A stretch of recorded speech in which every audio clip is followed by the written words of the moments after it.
Konnichiwa, and welcome to the 19th podcast of the NC Rowan County Anime Group. I am Robert Cloud, the co-president of the club.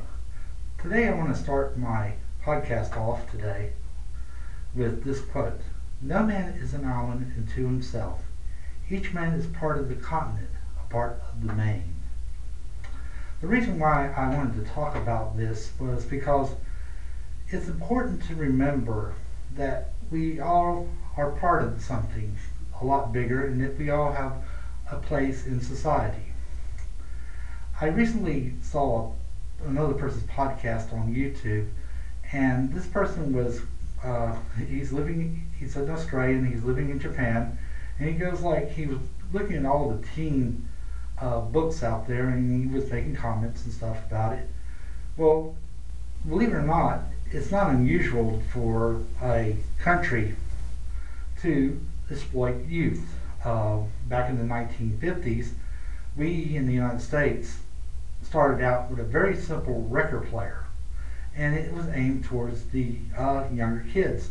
The kids would mow yards and stuff and raise money to get the little 45 record player, and that sold very well, and it started a revolution, and you wouldn't have to listen to your grandparents' photograph anymore. You can buy your own little small 45 records. Even in the 1960s, series like Spider-Man, Spider-Man, believe it or not, was originally a college person. You had superheroes like the X-Men, who were basically young people learning to use their superpowers to fight dastardly villains like the Brotherhood of Evil. So in Japan, they do exactly the same thing. They are marketing for a younger audience. The thing that Japan is doing better than I think we do is that in the 1970s and 80s, we ended a lot of our lines over here. We don't have a horror line per se anymore. Where in Japan, you've got like series like Gantz, which is a very horror type of story, and also to Vampire Princess Miyu, Vampire Hunter D. And so you've got a horror market that would sell very well over here because basically America just hadn't really put in the type of genre of horror. Now there is some exceptions to the rules. We do have a series called Twilight, which is aimed towards a younger audience, and we do have some horror shows but we don't have the nice quality shows that I feel like Vampire Night is, or let's say Black Blood Brothers.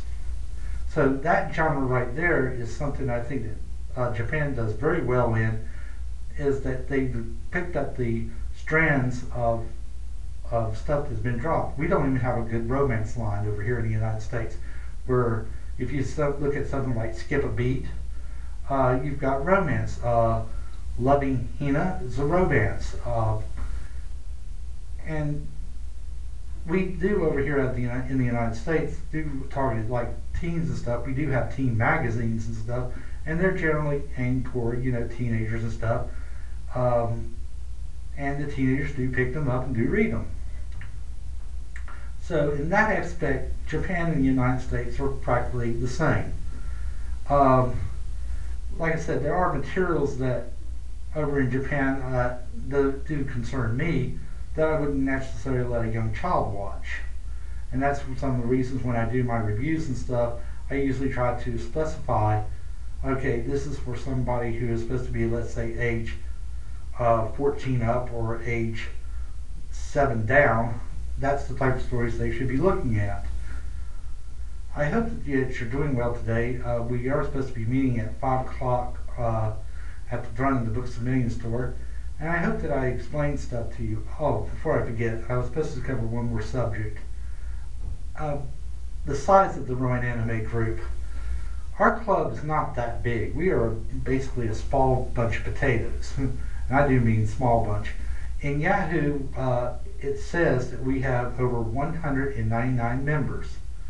I wish we had 199 members participation, but we really don't.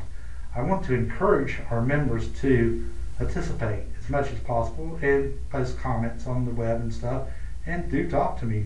Good grief, my mailbox is starting to run a bit dry. I've been wondering what happened to everybody. Uh, and I feel like I'm the only person sometimes putting out anything. Well, I hope that you're doing well today. Until then, take care, goodbye, and have a good day.